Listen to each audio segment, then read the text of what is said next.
Hello friends, स्वागत है आपके अपने यूट्यूब चैनल स्टडी की परीक्षा में। आज का टॉपिक है chapter number 3 pair of linear equation in two variables, जो क्लास 10 का चैप्टर है एनसीईआरटी में से। ठीक है, तो आज हम पढ़ेंगे कि पेयर ऑफ लीनियर इक्वेशंस होते क्या है और इसका इंट्रोडक्शन पार्ट पढ़ेंगे इस चैप्टर का। इस चैप्टर में अब कौन कौन से मेथड यूज कर सकते हैं, ठीक है, कौन कौन से फॉर्मूला यूज होते हैं। तो सबसे पहले हम आपको देख सकते हैं ऊपर pair of linear equation in two variables, ये है चैप्टर का नाम। ठीक है, तो सबसे पहले आप देखिए कि लीनियर इक्वेशन क्या होती है। लीनियर इक्वेशन होती है जिस इक्वेशन में वेरिएबल की पावर क्या होती है 1। लीनियर इक्वेशन क्या होती है जिस इक्वेशन में जो वेरिएबल होते हैं उसकी पावर क्या होती है 1। तो आप देख सकते हैं यहाँ पे एग्जांपल है 2x की पावर 1 प्लस 3। जिस इक्वेशन की जो पावर होती है वो 1 होती है उसे क्या कहते हैं लीनियर इक्वेशन। और ये हमारी क्या है, ये है, ये हमारी टर्म्स है, क्या है ये फर्स्ट टर्म है और ये सेकंड टर्म है। ठीक है, तो एक बार मैं रिपीट कर देता हूँ। लीनियर इक्वेशन क्या होती है, लीनियर इक्वेशन होती है जिस इक्वेशन में जिस इक्वेशन में वेरिएबल की पावर क्या होती है 1, वो हमारी क्या होती है लीनियर इक्वेशन। और वेरिएबल्स तो आपको पता है, तो वेरिएबल्स क्या होते हैं x y z, ये क्या होते हैं वेरिएबल्स। और जो ये x के साथ है 2, ये क्या है कोफिशिएंट। आपको यहाँ से पता चल गया होगा कि लीनियर इक्वेशन होती क्या है। बट आप यहाँ पे देखिए linear equation in two variables. इस चैप्टर में हमें क्या देखना है, लीनियर इक्वेशंस इन टू वेरिएबल्स। अभी हमारे लिए लीनियर इक्वेशन तो है, ठीक है, तो हमें क्या चाहिए, लीनियर इक्वेशन चाहिए। कितने वेरिएबल्स में चाहिए, 2 वेरिएबल्स में। तो इसका एग्जांपल मैं लिख देता हूँ।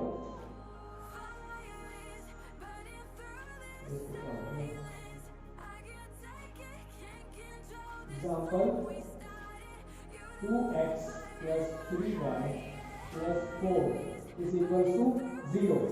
ये देखो क्या चाहिए हमें, linear equation in two variables. अब हमारे पास कितने वेरिएबल्स हैं, एक वेरिएबल तो ये 1 और दूसरा वेरिएबल y। तो कितने वेरिएबल्स हो गए हमारे, लीनियर इक्वेशन। ये लीनियर इक्वेशन है, इनकी पावर देखो क्या है, पावर है 1। ठीक है, तो लीनियर इक्वेशन तो हो गई। लीनियर इक्वेशन कैसे पता करा कि इनकी पावर क्या है 1। और इन टू वेरिएबल्स, वेरिएबल्स कितने हो गए 2 1, एक तो वेरिएबल हो गया x और दूसरा वेरिएबल क्या हो गया y। ठीक है, मैंने आपको बता दें वेरिएबल्स क्या होते हैं x y z। और जो x के साथ है ये क्या है कोएफिशिएंट है, और ये y के साथ जो 3 है ये क्या है y का कोएफिशिएंट है। और जो ये 4 है ये क्या है कांस्टेंट है। ठीक है, तो अब हमें पता चलेगा कि linear equation in two variables. तो ये हमारी लीनियर इक्वेशन है कितने वेरिएबल्स में, 2 वेरिएबल्स में x और y में। बट आप देख सकते हैं यहाँ पे कि अभी हमें क्या मिल चुका है, linear equation in two variables मिल चुका है। बट पर हमारे जो चैप्टर का नाम है वो क्या है, pair of linear equations in two variables. क्या नाम है, pair of linear equations in two variables. तो हमें इस चैप्टर में क्या चाहिए, लीनियर इक्वेशन का क्या चाहिए, पेयर चाहिए। क्या चाहिए, लीनियर इक्वेशन का एक पेयर। ठीक है, ये तो लीनियर इक्वेशन की एक है, ये लीनियर इक्वेशन कितनी है 1। हमें क्या चाहिए इस चैप्टर में, पेयर चाहिए लीनियर इक्वेशन का। तो हम एक इक्वेशन और लिख देते हैं 3x plus 5y plus 7 is equals to 0। ये इक्वेशन 1 है और ये इक्वेशन 2। अब देखिए इस चैप्टर के अकॉर्डिंग अब हमारे पास क्या है, पेयर। क्या है, दोनों को मिला के पेयर ऑफ लीनियर इक्वेशन। ये लीनियर इक्वेशन है दोनों। ठीक है, क्या मिल गया हमें क्या मिल गया, पेयर ऑफ लीनियर इक्वेशन। ठीक है, इन टू वेरिएबल्स। हमारे पास वेरिएबल कितने x y, इस इक्वेशन में कितने वेरिएबल्स हैं x y। और हमें क्या मिल चुका है, पेयर मिल चुका है। ठीक है, इससे आप समझ गए होंगे कि इस चैप्टर में हमें कितने पेयर लेने हैं लीनियर इक्वेशन के, एक पेयर लेना है। ठीक है, कितना पेयर लेना है, मतलब एक पेयर। अब हमें इस pair of linear equation in two variables को इसकी जनरल फॉर्म में लिखेंगे। इसमें लिखेंगे जनरल फॉर्म में। तो इसकी जनरल फॉर्म, जैसे हमें पेयर ऑफ 2 लीनियर इक्वेशंस को लिखना है तो इनकी जनरल फॉर्म कैसे लिख सकते हैं, a1x plus b1y plus c1 is equals to 0। ठीक है, अब ये तो फर्स्ट इक्वेशन के लिए हो गया जनरल फॉर्म। और अब सेकंड इक्वेशन के लिए जनरल फॉर्म कैसे लिखेंगे, बिल्कुल सेम टू सेम इसी तरह लिखना है। बस जो इसमें ये जो हमारे a1 जो a और b है ये क्या लिखना है, इसमें a2 x plus b2 y plus c2 is equals to 0। तो ठीक है, ये क्या है हमारी पेयर ऑफ लीनियर इक्वेशन की क्या है जनरल फॉर्म। ओके, तो मतलब इसमें जो यहाँ पर फर्स्ट इक्वेशन की थी, ये हमारी फर्स्ट इक्वेशन है और ये हमने मान ली सेकंड इक्वेशन। तो हम इस इक्वेशन को कंपेयर करेंगे इस फर्स्ट वाली से। तो ए इसमें ए क्या है, ए वन क्या है 2x वेरिएबल है, ऐसे ही b1 क्या होगा इस इक्वेशन में 3 और y as it is plus 4 क्या है इसमें c1। ठीक है, ऐसे ही सेकंड इक्वेशन कंपेयर करेंगे हम इससे। a2 क्या है इसमें 3x एज इट इज रहेगा, वेरिएबल है, प्लस 5 क्या है इसमें b2 कितना है 5 और c2 कितना है 7। ठीक है, तो हमने जो हमारी इक्वेशन है pair of linear equation in two variable, इसका ये हमारा पेयर बन चुका है पूरा। ठीक है, इसको हम, ये हमारी जनरल फॉर्म होती है। और हम पेयर ऑफ लीनियर इक्वेशन को कैसे आइडेंटिफाई कर सकते हैं कि हमारी ये वाली इक्वेशन लीनियर इक्वेशन है या नहीं, हम इसको कैसे आइडेंटिफाई कर सकते हैं। तो इसका एक सिंपल सा है, देखिए इधर, जैसे कि यदि हमारी ए की वैल्यू 0 है, ठीक है, ए की वैल्यू कितनी है 0 या बी की वैल्यू कितनी है 0 है, तो क्या ये हमारी लीनियर इक्वेशन होगी? नहीं, क्योंकि ए की वैल्यू 0 होगी तो हम जब ए किसके साथ है a1x है, ये पूरी टर्म हमने यहाँ पे लाके यहाँ पे रख दी a1x।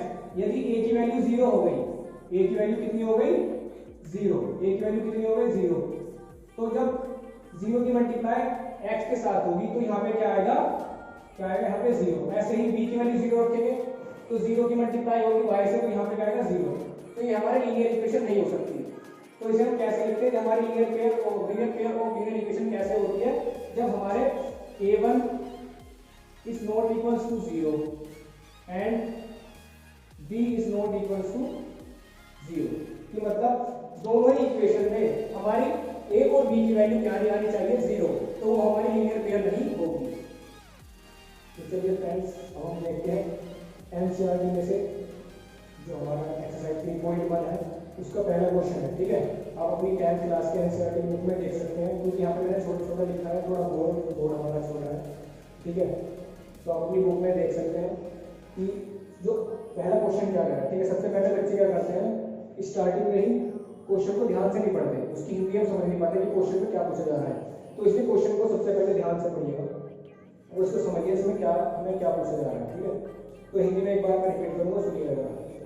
Aftab tales his daughter, Aftab ने बताया अपनी डॉटर को कि 7 years ago, 7 साल पहले, I was 7 times as old as you, कि मैं तुमसे कितना था 7 times, 7 गुना था तुम्हारी एज का। ठीक है, उसके बाद ये फर्स्ट कंडीशन हो गई। Second condition also 3 years from now, ये कह रहा है कि अब से 3 years from now, अब से 3 साल बाद, I said you 3 times as old as you, मैं तुमसे कितना होगा 3 गुना होगा। ठीक है, तो रिप्रेजेंट दिस एग्जाम्पली एंड ग्राफिकली। तो हमें ये पूरी जो सिचुएशन है ये किसमें रिप्रेजेंट करनी है, एग्जाम्पली रिप्रेजेंट करनी है और ग्राफिकली। अब देखिए करना कैसे। अब क्वेश्चन को एक बार मैंने हिंदी में समझाते हैं, उसके बाद आप देखिएगा क्वेश्चन के अकॉर्डिंग आपको बताऊंगा। और एक चीज़ और देखिए, जब भी एज के क्वेश्चन जब भी हम करते हैं, क्या आपको दिख रहा है कि यहाँ पे कोई प्रेजेंट एज दे रखी है, अभी किसी दे रखी है क्या? जब भी एज के हम क्वेश्चन करते हैं तो उसमें क्या करते हैं कि जो इनकी प्रेजेंट एज होती है, कि अब की एज, जो अब इनकी एज है वो क्या मान लेते हैं, एक्स या वाई मान लेते हैं। क्या आपको देखो कहीं पे दे रखा है कि भाई इनकी प्रेजेंट एज क्या है, नहीं दे रखी है, तो जो हमें चीज़ नहीं दे रखी होती है उसे हम एक्स या वाई मान लेते हैं। ठीक है, तो सबसे पहले मैं क्या ध्यान रखना है, जब भी हम एज के क्वेश्चन करते हैं तो इनकी प्रेजेंट एज निकालनी है सबसे पहले। तो सबसे पहले इनकी प्रेजेंट एज नहीं दे रखी तो हम क्या मान लेंगे, एक्स और वाई। और हाँ, जब भी हम एज क्वेश्चन करते हैं तो जब जब पहले की बात होगी तो क्या होता है, एज में हम कर देते हैं उतने ही ईयर हम क्या कर देते हैं उसमें से माइनस कर देते हैं। और जब आफ्टर की या उससे नाउ की बात होगी कि अब से इतने साल के बाद, तो उसमें क्या करते हैं, ऐड करते हैं। जब भी अब की बात होगी तो क्या करेंगे, इसे माइनस, और आफ्टर की बात होगी तो उसमें क्या करेंगे, प्लस। तो देखिए अकॉर्डिंग टू क्वेश्चन के अकॉर्डिंग देखिए, सबसे पहले जो हमने नहीं दे रखा कुछ, उनकी प्रेजेंट एज नहीं रखी, सबसे पहले एज क्वेश्चन करते हैं तो क्या लिखते हैं, उनकी present age, present age of Aftab. तो आफ्ताब की प्रेजेंट एज हमने क्या मान ली, हमने नहीं दे रखी एक्स, ऐसे ही let the present age of daughter की मान लेंगे वाई मान, ठीक है। इसी के बाद ये क्वेश्चन में क्या पूछ रहा है, 7 ईयर्स हो गए, क्वेश्चन का अकॉर्डिंग चलना है बिल्कुल। 7 ईयर्स हो गए, 7 ईयर्स अगो कि 7 साल पहले, मैंने आपको पहले बताया था अगो की बात होगी तो उतने ईयर्स क्या कर देंगे, एक्स में से माइनस कर देंगे।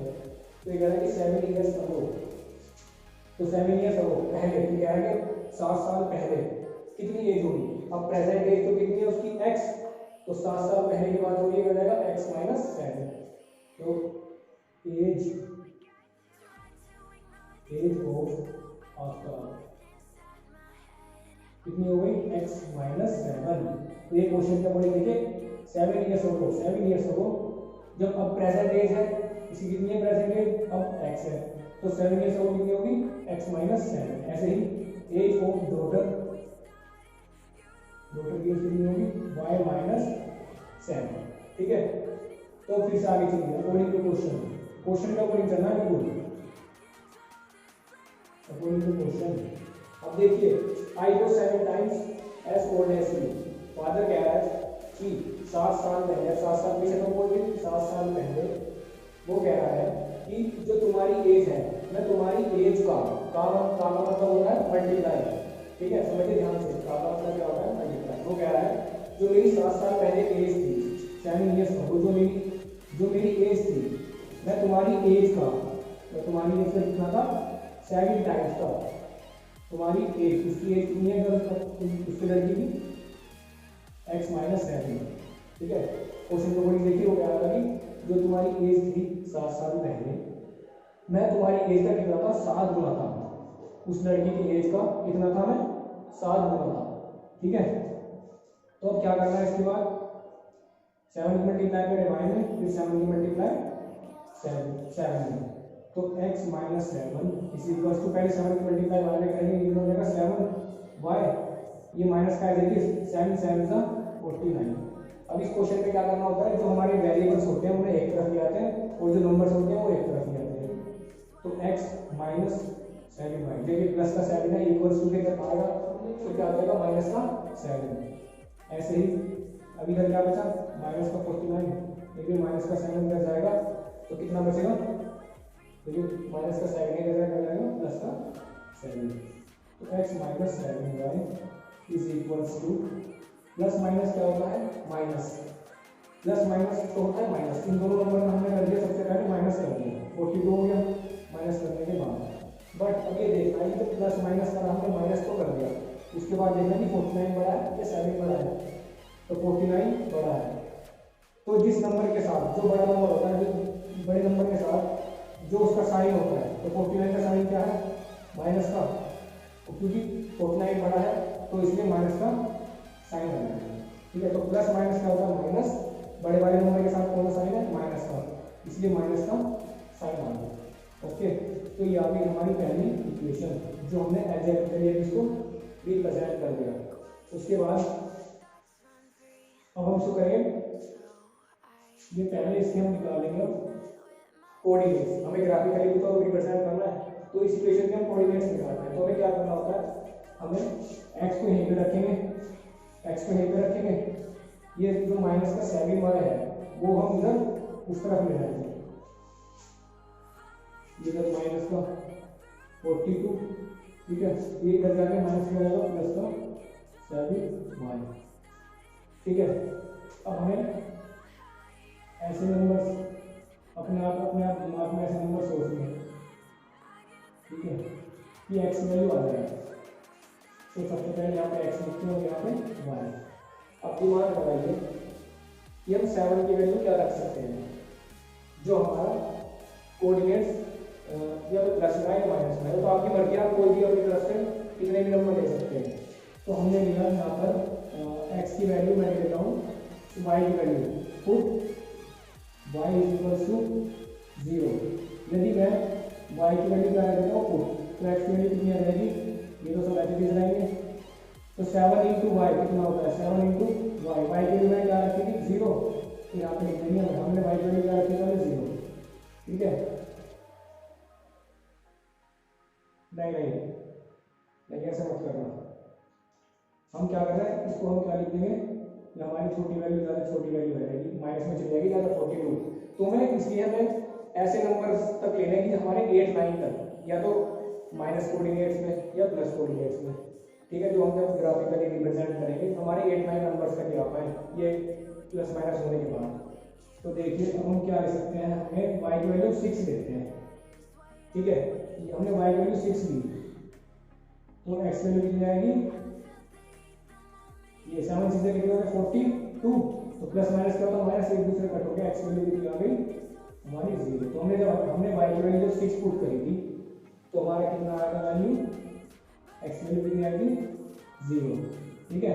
ऐसे ही अब फिर से सोचो कोई वैल्यू 7 5 जब रखिए, देखिए put y is equals to 5, अपने 5 रखते देखिए, x is equals to minus का 42 प्लस का 7 इंटू 5। तो x is equals to minus का 42 प्लस 7 5 का 35। अब देखिए 35 में से 42 है माइनस, तो कितना हो जाएगा, प्लस माइनस क्या होता है माइनस, इन दोनों नंबर को कर दो पहले माइनस, कितना बचेगा 7, बड़े वाले नंबर के साथ कौन सा है माइनस का, इसलिए माइनस का 7 आ गया। तो हमारी x की वैल्यू कितनी आ गई माइनस की 7, ठीक है। अब फिर से एक बात सोचिए, अब क्या ले सकते हैं हम, बताइए 4 लेंगे तो जा जाएगा, 7 लेंगे देखिए 7, तो पुट यहाँ पे लिख दीजिए put y is equals to, put y is equals क्या लिखेंगे 7 लेंगे। अब आप क्या रखेंगे यहाँ पे y की जगह 7, तो x is equals to minus का 42 प्लस 7 इंटू 7, तो x इज इक्वल्स टू कितना आएगा 7 7 का 49। अब देखिए प्लस माइनस क्या होता है माइनस, तो 49 में से 42 गए, कितना बचेगा हमारे पास 7 बचेगा, कितना बचेगा 7, प्लस का 7 क्यों बचा, ये प्लस माइनस क्या होगा माइनस, इन दोनों नंबर को हमने कर दिया माइनस, बड़े वाले नंबर के साथ कौन साइन है प्लस का, इसलिए प्लस का 7 आ गया। तो हमने जब y की वैल्यू कितनी रखी थी 7, जब हमने y की वैल्यू 7 रखी थी तो हमारी x की वैल्यू कितनी आ गई, ये भी 7 आ गई। अब देखिए आप इसका स्क्रीनशॉट खींच सकते हैं, क्योंकि अभी हमारा बोर्ड थोड़ा छोटा है, तो इसलिए आप इसका स्क्रीनशॉट खींच के इधर हो जाइएगा, मैं इसको रब कर देता हूँ, ठीक है। फिर इसी का जो अभी तक हमने क्या करा है, अभी तक इसका बस ये इस क्वेश्चन में यहाँ पर, तो यहाँ पर ये वाला पार्ट है, अभी तक ये फर्स्ट केस किया है, ठीक है। इस फर्स्ट केस से हमने इक्वेशन बना दी और इस इक्वेशन से हमने क्या बना दिया इसे कोऑर्डिनेट्स। ऐसे ही अब हमें सेकंड केस देखना है, यहाँ से उसमें भी एक इक्वेशन बन जाएगी उसकी, और इसी तरीके से क्या करना है उस कोऑर्डिनेट्स निकालना है। और जो मैंने कैलकुलेशन करके दिखाई आप दिखा भी सकते हो या नहीं, तो आपकी मर्जी है, इट डिपेंड्स ऑन यू। तो मैं 1 मिनट से रब कर देता हूँ।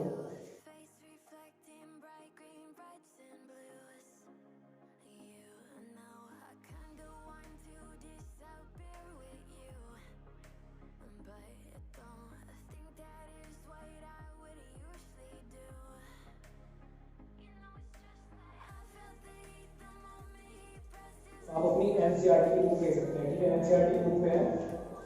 अभी हमने फर्स्ट केस कर दिया, आप सेकंड केस के लिए देखते हैं। सेकंड केस में आप अपनी एनसीईआरटी को ओपन कर लेना, क्योंकि मेरे कंफ्यूजन लेक्चर अब हो चुका है, ठीक है। तो इसमें सेकंड केस में क्या रखा है कि also 3 years from now, ये कह रहा है कि also 3 years from now, अब से 3 साल बाद, ठीक है, 3 साल बाद। क्वेश्चन का बोले चलना है 3 years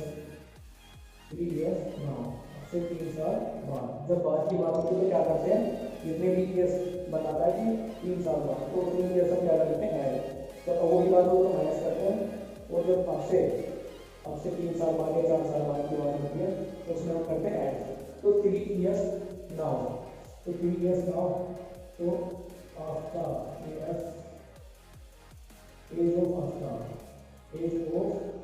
आफ्टर कितनी हो गई x प्लस 3, और एज ऑफ डॉटर कितनी हो गई y प्लस 3।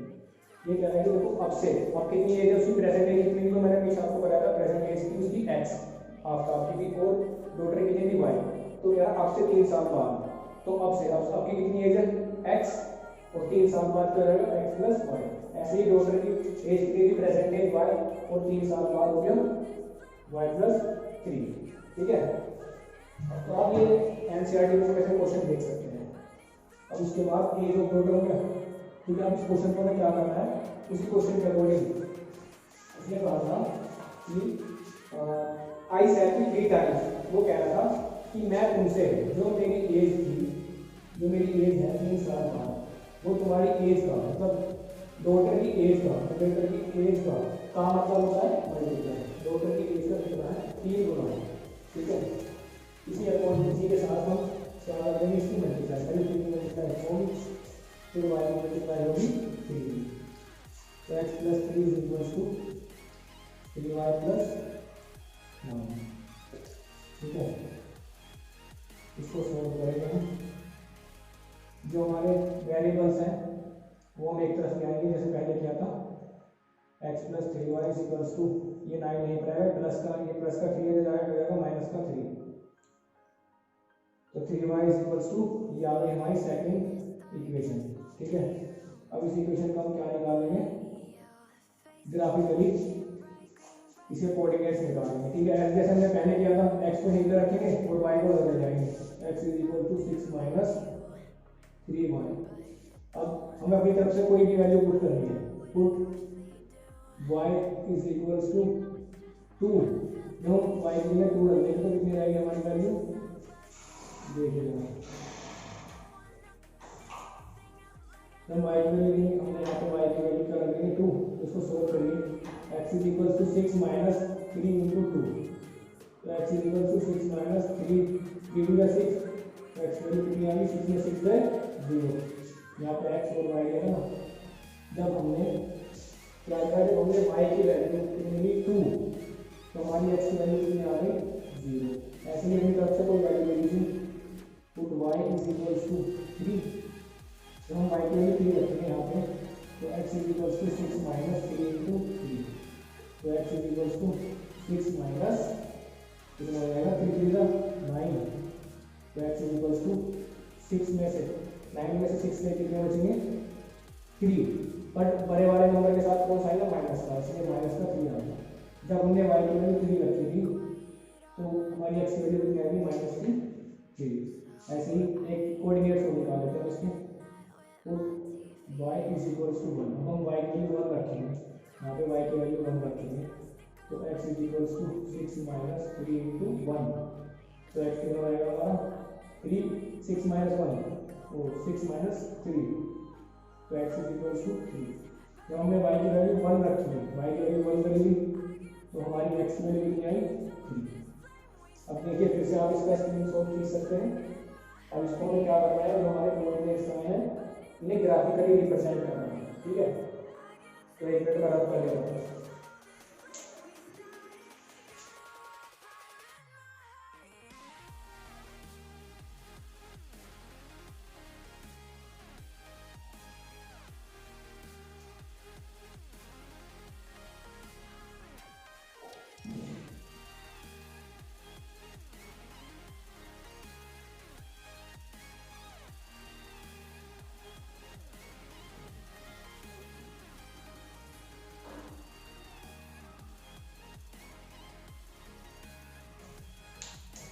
आप देख सकते हैं यहाँ पे ये हमारी इक्वेशन फर्स्ट आई थी और ये हमारी इक्वेशन सेकंड। इस इक्वेशन सेकंड के कोऑर्डिनेट्स तो ये आए थे और इस इक्वेशन फर्स्ट के कोऑर्डिनेट्स हमारे ये थे।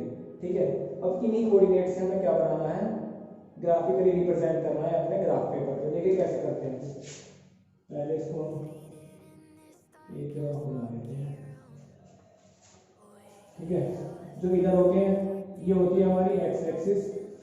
ठीक है, ये तो सबको पता ही होगा, और ये होती है हमारी वाई एक्सिस। तो इधर कोऑर्डिनेट है 1 2 3 4 5 6 7 8, 1 2 3 4 5 6 7 8। ठीक है, 1 2 3 4 5 6 7 8, 1 2 3 4 5 6 7 8। जो इधर वाले होते हैं ये होता है फर्स्ट क्वाड्रेंट, ये सेकंड क्वाड्रेंट, ये थर्ड क्वाड्रेंट और ये फोर्थ क्वाड्रेंट, ये सबको पता ही होगा। ठीक है, उसके बाद उसके बाद इधर की वैल्यू होती है वाई एक्सिस के फर्स्ट क्वाड्रेंट में और एक्स एक्सिस की जो फर्स्ट क्वाड्रेंट की वैल्यू होती है वो पॉजिटिव होती है 1 2 3 4 5 6 7 8 इधर क्या होती है माइनस माइनस 1 माइनस 2 3 4 5 6 7 8 इधर भी minus minus 1 minus 2 minus 3 minus 4 minus 1 minus 7 minus 3 इधर प्लस होता है 2 3 4 5 6 7 ठीक है। तो पहले इन कोऑर्डिनेट्स को देखिए एक्स की वैल्यू कितनी है 0 ये हमारा होता है 2 एक्स की वैल्यू क्या है हमारी 0 तो 0 कहीं पर आएगी और 6 वाई की वैल्यू कितनी है 6 0 वाई एक्स की वैल्यू 0 है और वाई की वैल्यू 6 तो यहाँ पे हमारे ये पॉइंट है ये कोऑर्डिनेट्स आ गया हमारा 0 और 6 का ठीक है। अब उसके बाद हमारी x की वैल्यू कितनी है 7 तो x एक्सिस कहाँ है x की वैल्यू कितनी है 7 और y की वैल्यू कितनी है हमारी y की वैल्यू कितनी है हमारी 5 तो y की वैल्यू है हमारी 5 तो यहाँ पे पहले देखना कि x एक्सिस पे x की वैल्यू कितनी है 7 यहाँ पे है और y की वैल्यू कितनी है 5 तो यहाँ पे ऐसे करके यहाँ पे कहीं इसका पॉइंट होगा ठीक है। ये हमारे कोऑर्डिनेट्स क्या हो गए माइनस का 7 और 5 0 वाले करता है ठीक है। तो हम इसको रख करेंगे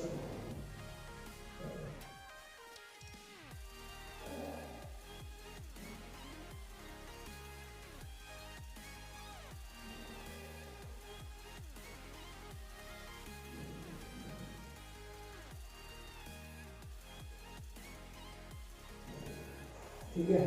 अब उसके बाद हमारे x की वैल्यू कितनी है x की वैल्यू है 7 तो x की वैल्यू 7 और y की वैल्यू कितनी है 7 तो मैं थोड़ा साइड में लिख देता हूँ अरे यार ये माइनस कर दिया मैंने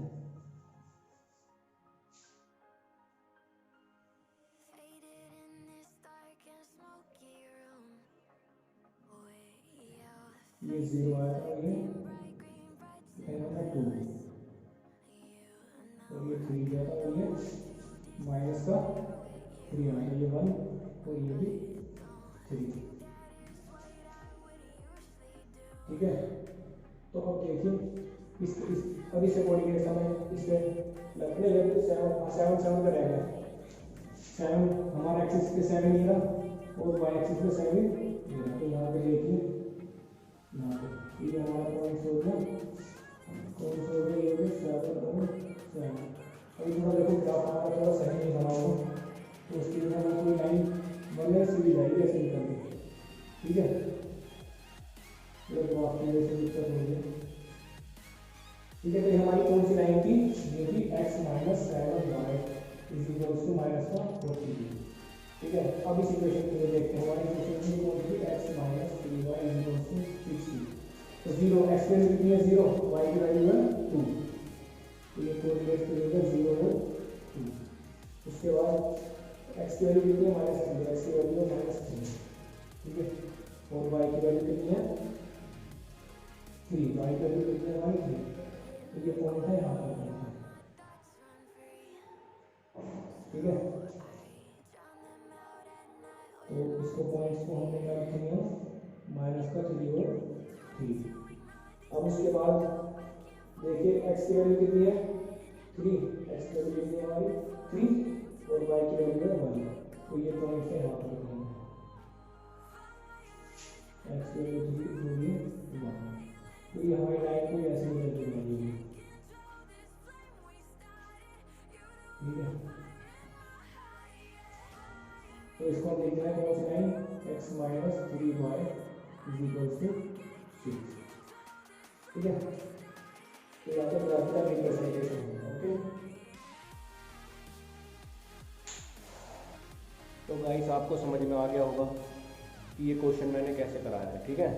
जो किसी बच्चों को समझ में नहीं आया हो तो नीचे कमेंट में जाके अपनी राय बता सकता है तो मैं इस क्वेश्चन को दोबारा समझा दूंगा और जो इस एक्सरसाइज में जो बचे हुए क्वेश्चंस हैं सेकंड और थर्ड वो भी मैं आपको दोबारा अभी हमारी वीडियो आएगी उसमें करा दूँगा ठीक है। और हमारे इस चैनल को प्लीज़ सपोर्ट करिए लाइक सब्सक्राइब और नोटिफिकेशन बेल को ऑन कर दीजिए और शेयर भी कीजिए ठीक है। और जिसको भी कुछ प्रॉब्लम हो क्वेश्चन में, थोड़ा भी बोर्ड छोटा है इसलिए थोड़ा ये ज़्यादा घुस हो रहा है, बट कोई नहीं, मैं ये क्वेश्चन थोड़े लेंथी हैं, आगे कुछ जब हमें अच्छा सपोर्ट मिलेगा तो हम उसका बोर्ड का भी इंतज़ाम करेंगे। तो इसलिए किसी को कुछ समझ में नहीं आया हो तो प्लीज़ कमेंट में ज़रूर बताइए, मैं दोबारा से उस चीज़ को समझा दूँगा, मुझे कोई प्रॉब्लम नहीं है। मैं बार बार इसलिए चीज़ों को रिपीट करता हूँ जिससे कि सबको समझ में आ जाए, ठीक है। तो हमारे चैनल को लाइक, सब्सक्राइब और शेयर ज़रूर कीजिएगा। Thank you for watching our video.